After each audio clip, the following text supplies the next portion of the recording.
Hey everyone, thanks for tuning in again. I know it's been a while since I've posted a new vid, but thanks for waiting patiently. I just got caught up in the usual day-to-day bullshit that is my life. Today we're going to take a look at a vintage Longines. This is the Longines Flagship, case reference 10234. According to Longines archives, it was invoiced to their agent in Belgium at the time, Bessiere, Bessire, on July 7th, 1957. Now, I'm not sure exactly what that means. Does that mean that the agent purchased it from Longines on that date, or was it sold to a customer on that date? That I do not know. But anyway, the agent's name is Bessiere, Bessire. If anybody has any information about this particular company, I'd love to know about it. It's a simple time-only watch. Case is polished stainless steel. Diameter is 34 millimeters, excluding the crown. Lug width is 17, and the lug to lug is 43. So let's take a look at it. The dial is pretty faded at some point. Now, I just wanted to point out this watch was sent to Longines, sent back to Switzerland earlier this year. Sometime in April, and I got it back in early September. So we'll talk a little bit about that in a minute. But let's look at the watch first. There's no lume of any kind. Okay. Small seconds at 6. It's the crown.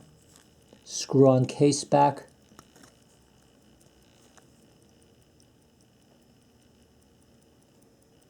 There's an etching of a ship, an engraving of a ship in the back. It's a little faded, I guess, from multiple polishings.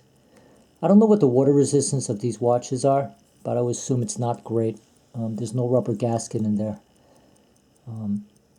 So it's not good. I guess if you get caught out in the rain or something, you'll be okay, but you certainly cannot go swimming with this. It's on an aftermarket strap, a leather strap. It's a very comfortable strap. Sort of like a lizard green pattern. Non-OEM buckle. Acrylic crystal. The movement is caliber 30L. It's a manual wound movement, 18,000 beats per hour, 17 joules. Power reserve on this watch is approximately 46. And it's doing about +2 to +3 seconds a day. Setting the hands is the usual. Extract the crown. And push it back in. Watch doesn't really hack per se, but you can hack it by putting a little backwards pressure on the crown, so that will do the trick.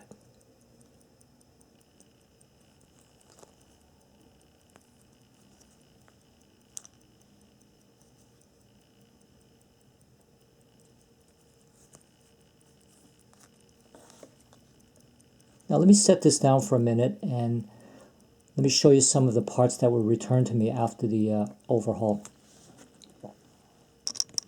Just bear with me one moment. There you go. Just slide this paper down a little bit. So among some of the things that were returned to me, you could see, excuse me, just want to grab a pointer. This I really appreciated. They changed the balance. As you can see, it's a screwed balance. That was the old balance. Oops. So they changed that for me. That is the barrel wheel cover. You know, the mainspring goes in here. They changed one of the bridges as well. Up here, that was the crown that came with this, some generic crown.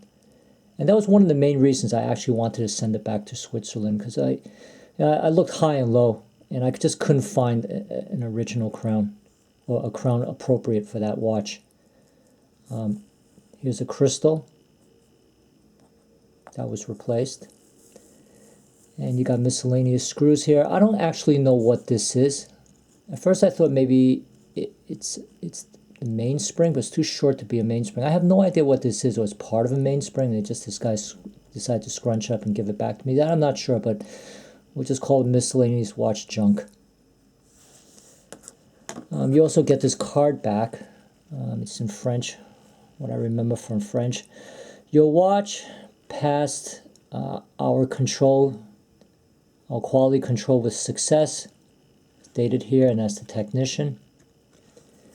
You get all the stuff back in a little pouch like this, along with one of these cases. Now, overall, I'm pretty happy with the service. Did it cost a lot of money? You could say that. I mean, the watch was a few $100s. I believe I got it for slightly under $400. The service was about $1,500-ish. So you can say that's insane. But it was pretty much a labor of love. And, you know, if you want parts to be replaced, only Longines has them. I mean, original parts, unless you can, you know, scour eBay and, you know, assemble the parts together and have your watchmaker put it together for you. But sourcing this crown was a real pain in the ass. I just couldn't find it. Longines also offered me the chance to restore the dial, but that would have added a couple $100 more, which I felt wasn't necessary.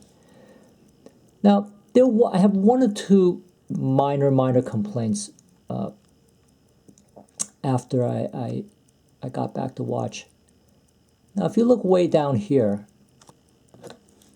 there should actually be another line here at the 6 o'clock position, but it's very faded. I think they were a little too enthusiastic cleaning up the dial. You could barely see a line there. If I hold it the right angle, you may or may not see it. You have to hold in a certain light.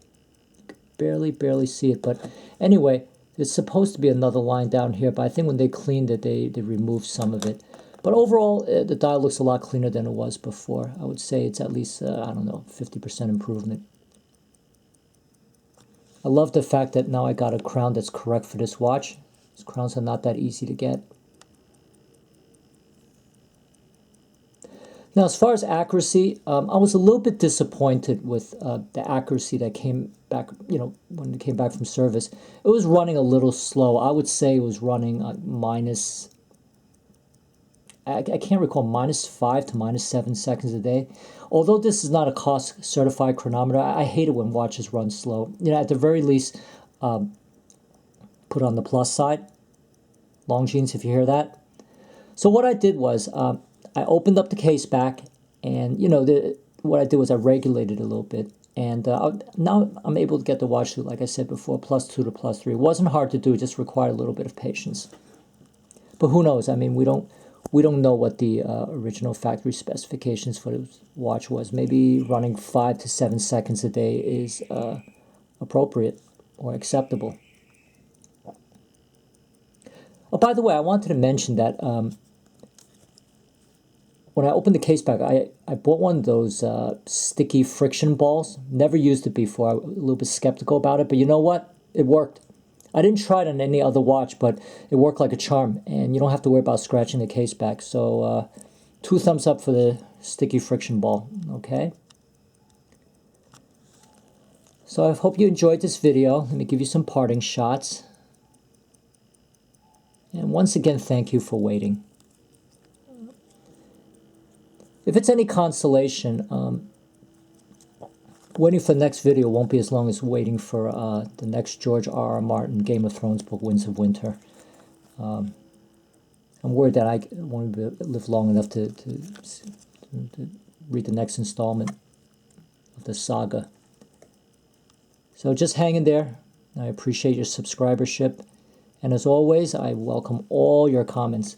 Overall, I really like this watch. It fits well. It's not too big. I think it's a very nice dress watch. It's fairly accurate. And I really love the vintage vibe. I mean, even though the dial's a little yellowed out, a little faded, it's okay. It adds to the charm of the watch. I mean, it doesn't really bother me, you know, with this little lack of coloration here, discoloration. The watch is from 1957, and it's still kicking, and it's doing well. And with all these parts replaced, it's pretty much like, it's almost like a brand new watch inside, okay? So I think the old girl here has got another good 50 years ahead of her at the very least, okay? Longines Flagship 30L, case reference 10234. Thank you so much for watching, and tell all your friends about this channel. Okay? Until next time, bye-bye.